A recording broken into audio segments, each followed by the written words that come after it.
요셉은 어떻게 애굽의 총리라고 하는 그 세상 한복판을 살아가면서 실패하지도 않고 혹은 변질되지도 않고 그렇게 아름답게 살아갈 수가 있었을까? 이 비밀이죠. 어떻게 요셉은 그 세상 한복판을 살면서 그렇게 아름답게 살아갈 수 있었을까? 그 비밀이 그가 애굽에서 얻은 두 아들에게 지어준 이름에 담겨 있다라고 지난 시간에 말씀을 드렸습니다. 첫 번째 아들 이름은 므낫세이었습니다. 거기에는요, 하나님이 지난날의 상함과 고통을 다 잊어버리게 하셨다. 즉, 이 모든 것이 하나님의 은혜였습니다 라고 고백하면서 그것을 다 잊어버리는 바로 그 영성이 그대로 들어 있습니다. 자, 이제 둘째 아들의 이름입니다. 첫째 므낫세의 영성이 서론이라고 한다면 이제 본론과도 같은 것이 둘째 아들의 이름인데 그 아들의 이름을 무엇이라고 했는가? 우리 52절 말씀을 함께 읽겠습니다. 52절 같이 읽습니다. 차남의 이름을 에브라임이라 하였으니 하나님이 나를 내가 수고한 땅에서 번성하게 하셨다 함이었더라. 에브라임이라고 지었습니다. 하나님이 나를 내가 수고한 땅에서 번성하게 하셨다라고 고백하면서 지은 이름입니다.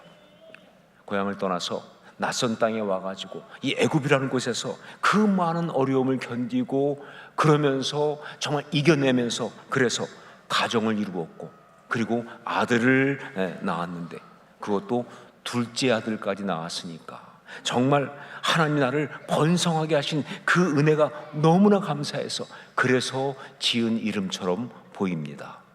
그러나 아니죠. 그게 아니죠. 하나님의 사람이 이 세상 한복판에서 아름답게 살아가는 그 신앙의 비밀이 고진감래, 즉 뭐예요? 고생이 지나가면 즐거움이 온다 라고 하는 그런 것이나 혹은 그 수고와 애씀을 통해서 마침내 번성하게 되었다라고 하는 어떤 성공 스토리, 해피엔딩, 그게 절대로 아니기 때문에 그렇게 볼 수가 없다 그 말입니다. 많은 신앙의 사람들이 성공이라고 하는 이 번성이라고 하는 그 미망에 빠져서 진짜 중요한 영적인 진리를 놓치는 경우가 정말 많습니다. 그러니까 하나님이 함께 하시면 이 땅에서 반드시 성공하고 번성한다는 그런 생각을 가지고 그래서 정말 성공하고 번성하는 것이 하나님이 함께 하시는 바로 그런 삶이라고 그게 진짜 신앙의 모습이라고 그렇게 생각들을 한다 그 말이에요. 왜냐하면 그걸 너무 원하니까 그걸 너무 갈망하니까 그렇게 생각들을 한다 그 말이에요. 그런데 아니거든요.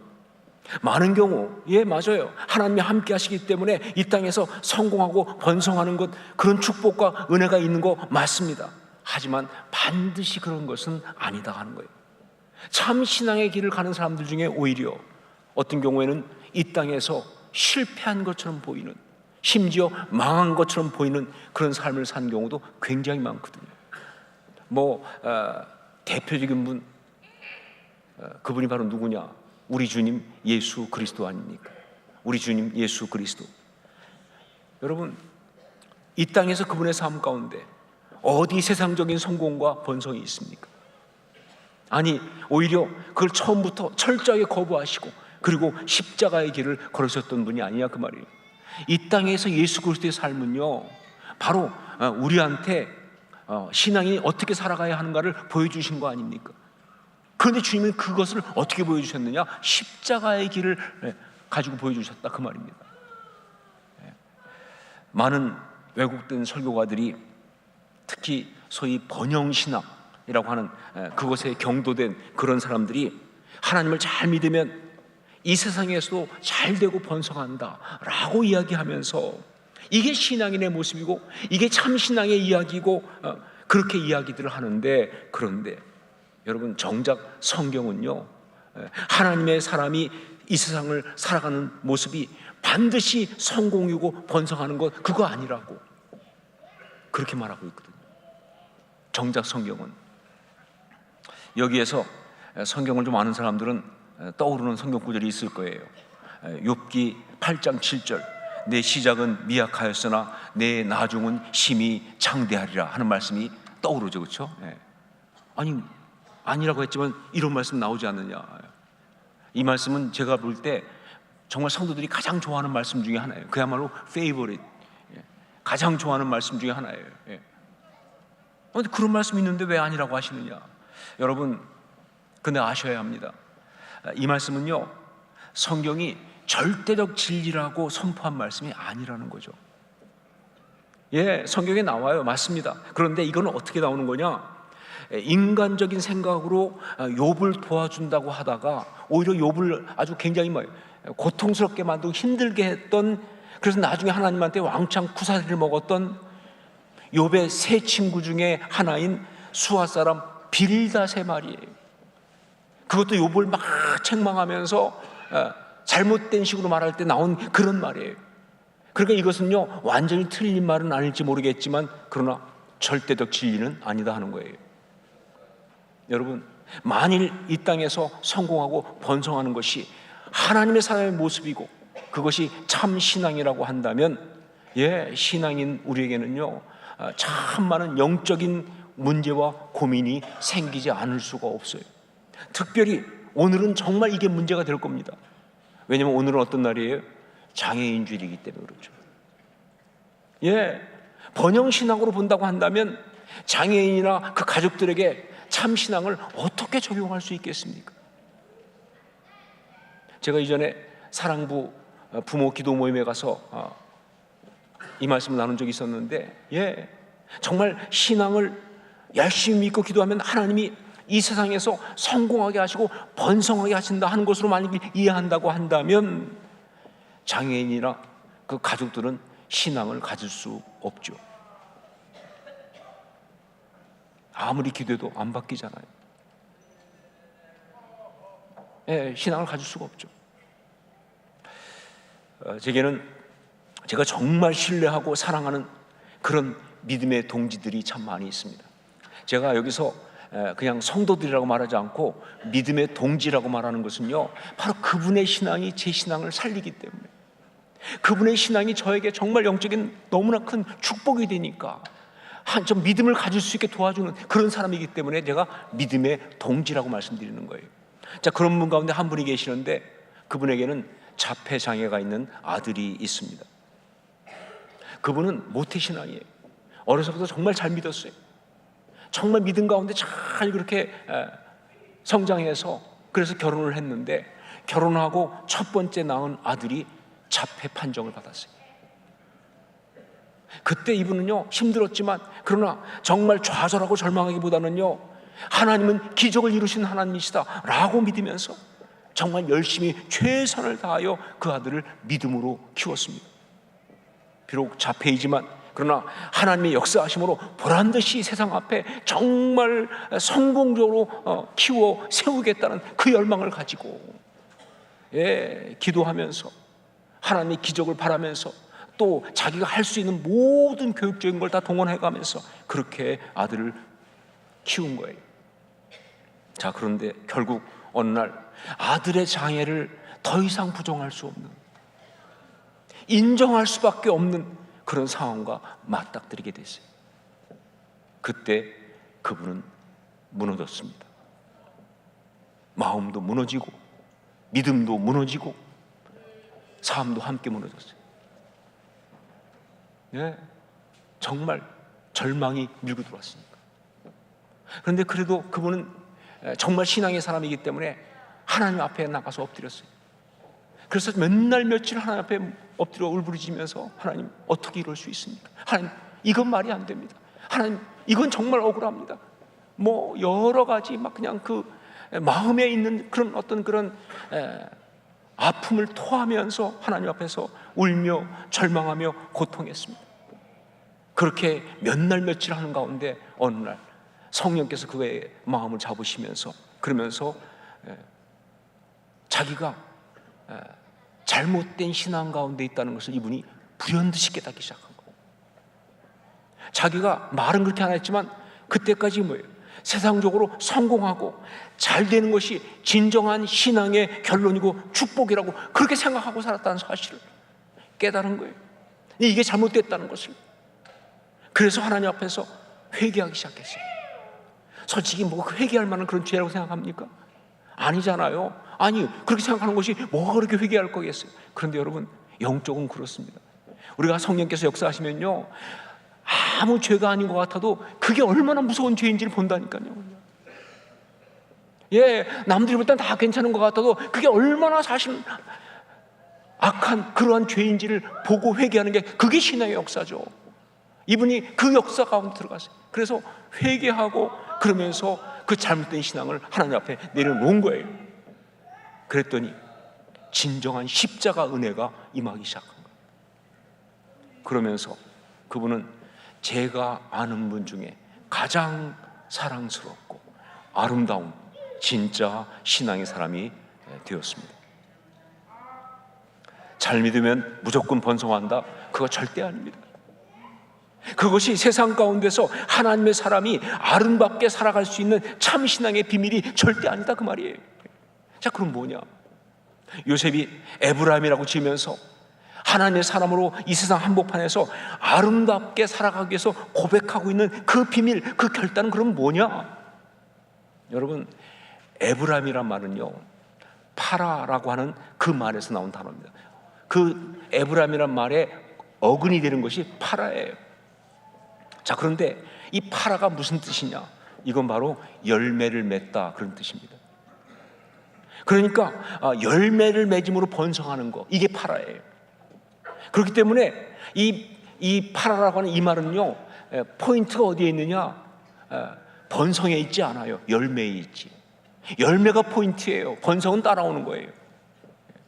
그렇기 때문에 에브라임 영성, 그건 무엇인가? 예, 열매를 맺는 거, 그게 바로 에브라임의 영성입니다. 그 삶이, 그 삶의 모든 시간이, 그 삶의 모든 것들이 열매를 맺는 것을 향해서 나아가는 것, 이게 바로 에브라임 영성이에요. 열매를 바라보고 열매를 지향하고 결국은 열매를 맺을 수 있도록 그렇게 가는 것, 이게 바로 에브라임 영성이에요. 여러분, 아무리 열심히 살았어도요, 아무리 바쁘게 살았어도요, 그 삶에 열매가 없다면 그 삶은 잘못 산 겁니다. 그건 실패한 거예요.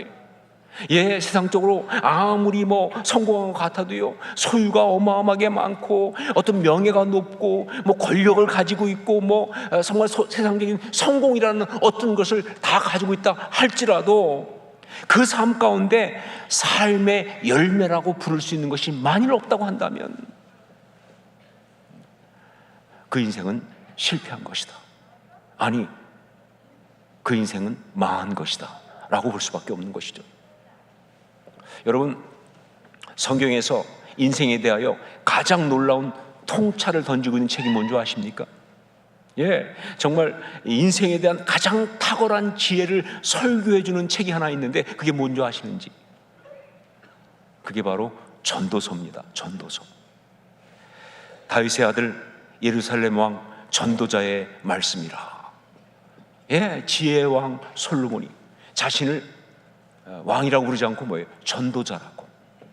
히브리어로 코헬레트죠. 코헬레트. 근데 이 코헬레트는 그들 번역하면 뭐냐면요, 설교자입니다. 설교자라고 말하면서 인생에 대한 통찰을 설교하고 있는 말씀이 바로 이 전도서니까. 자, 그런데 이 전도서에서는요, 그 시작을 어떻게 하고 있느냐? 전도자가 이르되 헛되고 헛되며 헛되고 헛되니 모든 것이 헛되도다. 헛되고 곱하기 5이. 이게 무슨 말인가? 그렇습니다. 이 세상을 살아가는 사람들이 소위 인생을 산다고 하면서도 자기 스스로 알지 못하고 있는 너무 중요한 사실이 있는데, 그건 이 세상에서의 삶, 이 인생이 헛되다는 사실을 모르고 있다는 거예요. 예, 자기는 굉장히 잘 사는 줄 알아. 이게 의미가 있는 줄 알아. 정말 중요하게 그렇게 사는 줄 알고 있는데 사실은 이 세상의 삶의 모든 것이 헛되고 곱하기 5이라니까요. 다 헛된 것들인데 이걸 모른다는 거예요. 이게 인생인데 말이죠. 그러니 얼마나 안타깝습니까? 얼마나 어리석으냐 그 말이죠. 자, 그런데 바로 그 헛되다, 헤벨이란 말이에요. 히브리어로 헤벨, 헛되다. 이게 무슨 말인가? 예, 그건 바로 열매가 없다, 그런 뜻이에요. 헤벨은 원래 거품 같은 거예요. 열매가 없는 거예요. 그렇게 나름 열심히 살지만, 아등바등 죽기 살기로 치열하게 막 그냥 그렇게 살지만 거기에 열매가 없으니까, 그러니까 뭐예요? 그 모든 삶은 헛된 것뿐이고요, 그 모든 시간은 허무할 뿐이다 하는 것이죠. 여러분, 혹시 밥도둑이란 말 아십니까? 밥도둑. 예, 맛이 너무 좋아서 순식간에 밥 한 공기를 해치우게 하는 그런 반찬, 그게 밥도둑 아닙니까? 그렇죠? 예를 들면 뭐예요? 게장이라든가, 아니면 뭐예요? 젓갈. 벌써 침 넘어가는 분들이 막 계세요. 예, 밥도둑 칭찬이에요, 여기에? 칭찬이죠. 반찬이 얼마나 맛이 있으면 그렇게 표현을 하겠습니까? 그래서 이건 칭찬이 맞는데, 그런데 사실은 모든 밥도둑은 건강상은 아주 해로운 것이다. 일단 뭐예요? 그 밥도둑 되는 것들이 대개가 다 뭐예요? 맵고 짜고 자극적이에요. 나트륨 과다. 너무 나트륨이 많아. 그런데 더 문제는 그게 문제가 아니라 그것 때문에 밥을 너무 많이 먹다 보니까 탄수화물 과다야, 이거. 지나친 탄수화물을 섭취하게 함으로 건강을 해롭게 하는, 그게 바로 밥도둑이에요. 그래서 여러분, 밥도둑을 조심하셔야 합니다. 예, 밥도둑을 조심할 수 있기를 주의 이름으로 축원합니다. 예. 자, 그런데 여러분, 우리한테 진짜 문제는 밥도둑이 아니죠. 우리한테 진짜 문제는요, 밥도둑이 아니라 시간도둑, 인생도둑이 진짜 문제입니다. 시간도둑, 인생도둑이 진짜 문제예요. 그게 너무 재미있고, 그게 너무 중요해 보이고, 그게 또 너무 신박하고, 그래서 마음을 빼앗기다 보니까, 예, 순식간에 나의 인생, 나의 시간이 거기에 빠져서 후딱 지나가 버리는, 바로 그것들이 시간도둑, 인생도둑이에요. 그런데 문제는 뭐냐? 대부분의 시간도둑, 인생도둑이 거기에 그렇게 많은 시간을 쏟아부었는데, 심지어 몇 년, 몇십 년까지 쏟아부었는데 아무 열매가 없다는 거예요. 그렇게 많은 시간을 들였지만 거기에 열매가 없다는 것, 이게 문제예요. 그래서 이게 정말 치명적이죠, 우리한테. 그런데 여러분, 더 우리가 정말 놀랄 수밖에 없는 게 뭐냐? 사실은 우리가 이 땅을 살아가는, 이 세상 가운데 하는 모든 것이 시간도둑, 인생도둑이라는 사실, 이게 더 놀라운 거예요. 우리는 시간도둑, 인생도둑 그러니까 뭐 생각했습니까? 어떤 게임, 예, 게임 시간도둑이죠. 한번 거기 빠지면 몇 시간이고 가니까 아이들이 얼마나 많이 빠집니까? 오락, 예, 오락 그냥. 그 다음에 드라마, 예, 더구나 시리즈로 보면 이건 인생 반이 후딱 날아갑니다. 예. 거기다 또 뭐예요? 요즘은 유튜브. 예, 유튜브 문제 많아요. 같은 유씨 입장에서 정말 짜증납니다. 예. 얼마나 많은 시간들을 거기서 빼가는지 말이죠. 그 생각하죠. 아, 이게 바로 인생도둑, 시간도둑이구나. 근데 그게 아니고요. 그것만이 아니고 우리가 이 땅에 살아가는 모든 것들이 다 시간도둑이고 인생도둑이 될 수 있다는, 이게 문제인 거예요. 자, 먹고 살기 위해서, 생존을 위해서 해야 하는 모든 일들이 사실은 시간도둑, 인생도둑이 될 수 있어요. 예, 정말 중요한 일 아닙니까? 먹고 산다는 게 얼마나 치열한 얘기예요. 얼마나 절박한 이야기예요. 그런데 여러분, 먹고 살기 위해서, 생존을 위해서 그렇게 애쓰고 노력했는데 결국 그 결과 남은 게 뭐냐? 예, 인생의 말년에 병들고 늙은 몸밖에 남지 않았다고 한다면 이거 인생도둑 아니에요? 이거 시간도둑 아닙니까? 얼마나 허무한데요. 네, 이거 시간도둑이죠. 인생도둑이죠. 또 그리고 살면서 겪게 되는 여러 가지 어려움들, 고난과 상처와 갈등, 이거 정말 무서운 시간도둑, 인생도둑입니다. 예, 살면서 고난을 겪게 되면요, 사람들과 서로 갈등하고 상처를 주고받게 되면요, 마음속에 뭐 분노가 올라오고 뭐 상함이 올라오고 이렇게 되면요, 정말 그거는 우리를 힘들게 해요. 우리를 고통스럽게 합니다. 그래서 우리 인생에 굉장히 아주 치명적인 위해를 가하는 것들이 있는데, 그런데 사실 그것보다 더 우리 인생에 치명적인 위해를 가하는 게 뭐냐, 그것 때문에 내가 몇 년 그 나의 귀한 시간들을 그냥 다 낭비한다는 거예요. 거기 빠지면요, 딴 생각 못해요. 거기 잡히면요, 그 인생 날아가는 거예요. 그것 때문에 그냥 그렇게 잠 못 자고 고민하고 애쓰고 그렇게 시간을 다 날렸는데 뭐가 남았어요? 핏발 솟는 동자 외에 남은 게 아무것도 없다. 예, 시간 도둑이죠. 인생 도둑이죠. 이래서 더 무서운 거예요, 이게. 심지어 세상적인 성공과 성취 좋아 보이죠? 근데 이것도 뭐예요? 시간 도둑, 인생 도둑일 수 있다 하는 거예요. 예, 제가 볼 때는 가장 우리를 헷갈리게 하는 교활한 그런 시간 도둑이고 인생 도둑이 아닌가라고 생각합니다. 좋은 건 줄 알았잖아요. 잘 사는 줄 알았잖아요. 근데 아닌 걸 어떡하겠어요? 얼마나 교활합니까? 제가 미국에서 ANC 온누리교회를 개척해서 시작할 무렵에 함께했던 한 부부가 있었는데, 이분들은 서울 온누리교회 집사님들이에요. 서울 온누리교회 출신 집사님들인데, 그때 마침 미국의 LA에 와서 살고 있었기 때문에 ANC 온누리교회에 같이 함께하게 된 거예요. 그분들은, 그 남편이 어떤 일을 했냐면 대우그룹의 미주 지사 사장이었어요. 그래서 그때 LA에서 있었거든요. 그런데 그분이 그 대우그룹의 미주 지사 사장으로 있었는데, 그때 저희 교회에서 함께할 그때 대우그룹이 최종적으로 망했습니다. 그런데 그때 그 남자 집사님이 정말 힘들어하셨어요. 왜냐하면 이분은 대학을 졸업하면서, 대학도 정말 재순과 삼수를 해가지고 서울대 상대를 들어갔어요. 그리고 마치고 그 다음에 이제 취직할 때 뭐 다른 데 갈 수 있었지만, 그때 막 그냥 이제 올라오고 있는 대우라고 하는, 그 당시 와이셔츠 만들던 회사였습니다. 부산에 공장이 있었어요. 거기에 함께 조인해가지고 그 대우를 키울 때 같이 함께 키웠던 사람이니까 정말 거기에 평생을 바친 거예요. 그런데 그 대우가 망한 거예요.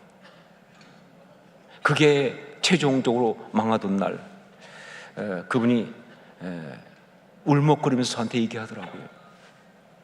목사님, 나의 젊음을, 나의 인생을 다 여기다 바쳤는데, 아니 회사 일하느냐고, 저는 아들이 둘이 있는데 걔들 태어날 때 한 번도 옆에 있어 본 적이 없다는 거예요.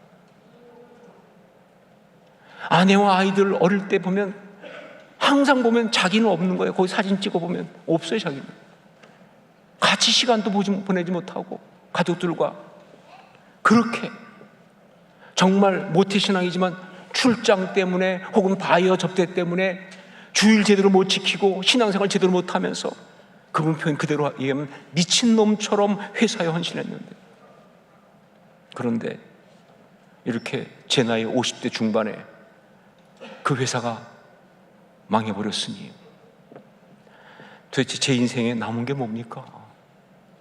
전 뭐하고 산 거죠? 그리고 우시는 거예요. 저는 그때 그분의 그 말과 그 눈물을 잊을 수가 없어요.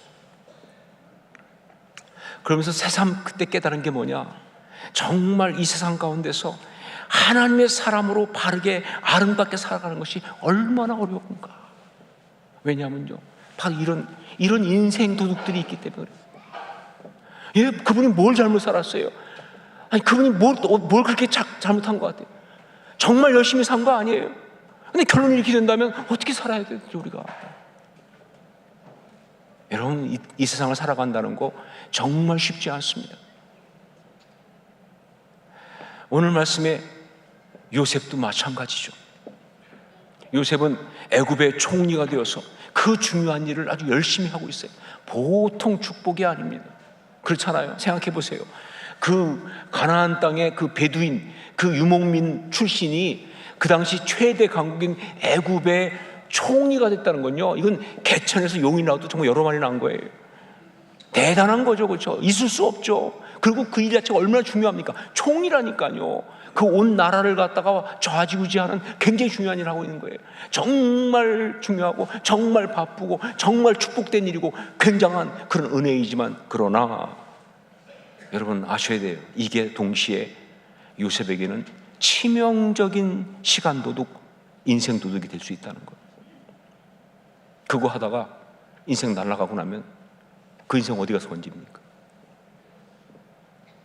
예, 이게 사실은 요셉에게는 정말 치명적인 시간 도둑, 인생 도둑이 될 수 있다는 것을, 그런데 정말 감사하게 요셉은 그것을 알고 있었어요. 이게 요셉이에요. 요셉은 그걸 알고 있었어요. 바로 그래서 그는요, 둘째 아들을 낳고 이름을 에브라임이라고 지은 겁니다. 에브라임이라고. 에브라임의 영성, 그 열매를 바라보는 영성으로 살아가기 위하여, 그거 잊지 않으려고. 안 그러면 애굽이라는 이 세상 한복판에 자기가 먹혀버리니까. 여러분, 세상 만만하지 않습니다. 인생 만만하지 않아요. 내 인생 그냥 한 입에 다 해치우는 거 순식간이에요. 아무것도 안 남아요. 헤벨 거품밖에 안 남아요. 알고 있는 거예요. 중요할수록 더 그렇죠. 그래서 에브라임이라고 지은 겁니다. 자, 그러면 에브라임 영성, 그것은 구체적으로 무엇인가? 어떻게 하는 것이 에브라임 영성으로 살아가는 것인가? 여러분, 우리 인생에 있어서 열매는요, 오직 하나님의 언약, 그 섭리 가운데에만 있어요. 다시 말합니다. 우리 인생에 있어서 열매는요, 오직 하나님의 언약, 그 섭리 가운데에만 있는 거예요. 아무리 중요하고 아무리 가치가 있고 아무리 대단해 보이는 그런 일을 할지라도 하나님과 상관이 없다면 그게 궁극적으로 우리 삶에서 열매가 될 수는 절대로 없다. 오직 우리를 지으신 하나님께서 우리를 이 땅에 심으시면서 우리 인생에 주신 그 언약과 그 언약을 향해서 우리 삶을 인도하시는 섭리, 그것만이 우리 인생의 열매를 맺게 하시는 거예요. 예, 하나님 우리를 심으시면서, 그러면서 그 언약을 주실 때 결국 뭐예요? 예, 사과나무를 심으면 사과가 맺히죠. 그러니까 그때만 그 사과나무는 열매가 있는 거예요. 그 심겨진 자리에서. 그게 열매예요. 보세요. 창세기 1장 28절 보면 하나님이 우리를 하나님의 형상대로 지으시고 이제 우리가 그 지으신 그 뜻대로 어떻게 살아야 하는지를 말씀하신 정말 중요한 말씀이 나옵니다. 이건 여기 있는 모든 사람에게 가장 중요한 말씀이에요. 창세기 1장 28절. 함께 읽도록 하겠습니다. 창세기 1장 28절 같이 읽습니다. 하나님이 그들에게 복을 주시며 하나님이 그들에게 이르시되 생육하고 번성하여 땅에 충만하라. 땅을 정복하라. 바다의 물고기와 하늘의 새와 땅에 움직이는 모든 생물을 다스리라 하시니라. 이건 창조 명령이라고 보통 얘기하지만 그러나 신학적으로는 창조 언약입니다. The Creation Covenant라고 하는 창조 언약이에요. 창조주 하나님께서 우리를 당신의 형상대로 지으시고 이 땅 가운데 살게 하시면서 우리에게 주신 그 언약이 이렇게 살아라, 이렇게 사는 것이 맞다. 그런데 그 창조 언약의 첫 마디가 뭔지 아세요? 하나님 우리를 이렇게 심으시고 만드시고 세우시면서 하신 첫 말씀이 뭐였습니까? 하나님이 그들에게 복을 주시며 하나님이 그들에게 이르시되, 그다음에 뭐라고 하셨어요? 생육하고 아닙니까? 첫 단어가 생육하고, 생육하고 히브리어로 뭐냐? 파라예요. 파라. 들어보셨죠? 어디에서? 에브라임이잖아요. 에브라임의 그 어근이 되는 단어가 파라 아닙니까? 예, 여러분 이 비밀을 아시겠어요? 우리 인생 가운데 진정한 열매를 맺는다는 것이 무엇인지 깨달아지느냐 그 말이에요. 예, 그렇습니다. 하나님의 언약이 이루어지는 것이 우리 인생의 열매예요. 예, 하나님이 언약을 주시고 우리를 심었을 때, 그때 그게 어디에 있든지 간에 거기에 있으므로 이제 결국 말씀하신 대로 언약이 이루어지는 그 모든 시간이 열매예요. 그건 열매를 향해 가고 있는 시간이에요. 그러니까 에브라임 영성은요, 하나님의 그 언약을 붙들고 하나님이 세우신 그 모든 자리 시간을, 그 언약의 성취를 위해서 살아가는 것, 그게 바로 에브라임 영성이에요. 더 정확히 말하면, 예, 지금 내가 살아가는 삶의 모든 자리 시간들이 어떤 경우는 마음에 안 들 수 있어요. 나는 정말 이거 원하지 않아. 난 이렇게 살고 싶지 않아. 나는 이 자리에 있고 싶지 않아. 이런 관계 속에 있고 싶지 않아. 내가 원하는 건 다른 거야 할지 모르겠지만, 그러나 지금 뭐예요? 이거는 내가 있는 자리예요. 내가 있는 시간이에요. 그 모든 시간들, 그 자리를 하나님이 나를 심으셨다고. 하나님이 나에게 언약을 주시고 그 언약을 이룰 때까지 여기 있으라고 그렇게 나를 심으셨다고, 그렇게 고백하는 그 고백이 바로 에브라임 영성이에요. 그렇게 고백할 수 있을 때, 그게 바로 에브라임 영성이에요. 그래서 에브라임 영성, 때로는 기다림일 수 있습니다. 에브라임 영성은 때로는요, 참고 견디는 것일 수 있습니다. 때로는 감당하기 어려운 고난과 아픔일 수도 있습니다. 정말 빨리 지나갔으면 좋겠는데, 아니 안 왔으면 좋겠는데, 그런데 견뎌야 돼요. 감당해야 돼요. 에브라임 영성은 그런 거죠. 때로는 순종하고 내려놓고 포기하는 것일 수 있습니다. 아무리 내가 원해도 포기하는 것이죠. 그리고 아주 많은 경우는요, 제가 정말 사랑하는 윤동주 시인이 서시에서 노래했듯이, 그리고 나에게 주어진 길을 걸어가야겠다. 저는 이 부분을 읽을 때마다 눈물이 나요. 그 윤동주를 생각합니다. 죽는 날까지 하늘으로 한 점 부끄러움이 없기를, 입새에 있는 바람이 나는 괴로워했다 하면서 쭉 가는데 마지막 결론이 뭡니까? 그리고 나에게 주어진 길을 걸어가야겠다. 예, 그렇게 하나님이 세우신 자리에서 하나님이 주신 사람들을 사랑하고 섬기면서 하나님의 시간을 살아가는 것, 그것이 바로 에브라임 영성이에요. 언약의 성취를 바라보면서. 히브리서 11장은요, 믿음장입니다. 그래서 믿음은 바라는 것들의 실상이요 보이지 않는 것들의 증거니라고 하면서 믿음에 대한 아주 기가 막힌 정의를 먼저 딱 얘기하고, 이건 뭐 설명할 수 없는 기가 막힌 정의죠. 이어서 믿음으로 산 사람들을 갖다 쭉 이렇게 이제 이야기하고 있는데, 거기에 요셉이 나온다 하는 것이죠. 당연히 나와야죠. 요셉이니까. 믿음의 사람의 그 명단에 요셉이 나와요. 자, 그런데 정말 우리가 좀 놀랄 수밖에 없는 게 뭐냐, 그때 성경이 요셉을 믿음의 사람으로 얘기하면서 그 요셉의 믿음의 내용을 말하는 게, 이게 의외예요. 성경은요, 믿음으로 요셉은 애굽의 총리가 되었고 이렇게 말하지 않습니다. 믿음으로 요셉은 형제들을 용서하고 품고 권했으며 이렇게 말하지 않습니다. 그러면 성경은 뭐라고 말하고 있느냐? 히브리서 11장 22절 말씀 함께 읽도록 하겠습니다. 같이 읽습니다. 믿음으로 요셉은 임종시에 이스라엘 자손들이 떠날 것을 말하고 또 자기 뼈를 위하여 명하였으며. 네, 요셉의 진짜 믿음은요, 애굽의 총리로서 정말 화려하고 대단한 그런 시간을 살면서도 언약을 잊지 않았다는 것, 언약을 붙들고 있었다는 것. 이 시간, 이게 다가 아니에요. 그 시간에 매몰되지 않았어요. 그 인생에 빠지지 않았어요. 이건 지나가는 거예요. 언약의 성취를 향하여 그 시간을 오히려 살아갔다는, 바로 그 사실이 그의 가장 기가 막힌 믿음의 이야기예요. 예, 이런 얘기입니다. 여기 이곳은 하나님의 섭리의 시간표에 따라 잠시 거하는 곳이다. 언약하신 대로 하나님의 때에 이곳을 떠나 약속의 땅으로 갈 텐데 그때 나의 뼈도 반드시 잊지 말고 가지고 가다오. 이게 그의 유언입니다.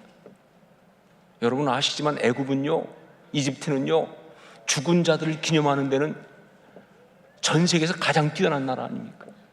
피라미드뿐 아니라 온 각종 이 동상들과 뭐 탑들을 세워가지고, 근데 요셉은 거기에 자기 이름 남기기를 원하지 않았어요.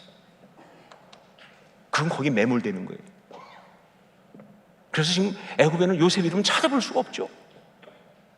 다만 여긴 그냥 하나님의 때에 하나님의 어떤 언약이 이루어지기 위해서 잠시 지나가는 곳이니까 이제 때가 되면 하나님께서 약속하신 대로 이 백성이 출애굽을 해서 약속의 땅에 갈 텐데 그때 내 뼈도 꼭 가지고 가다. 에브라임 영성입니다.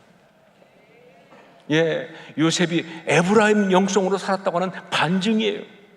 바로 그 영성 때문에 요셉은 애굽이라는 그 세상 한복판에서 하나님의 사람으로 아름답게 살 수가 있었던 것이다 하는 거죠.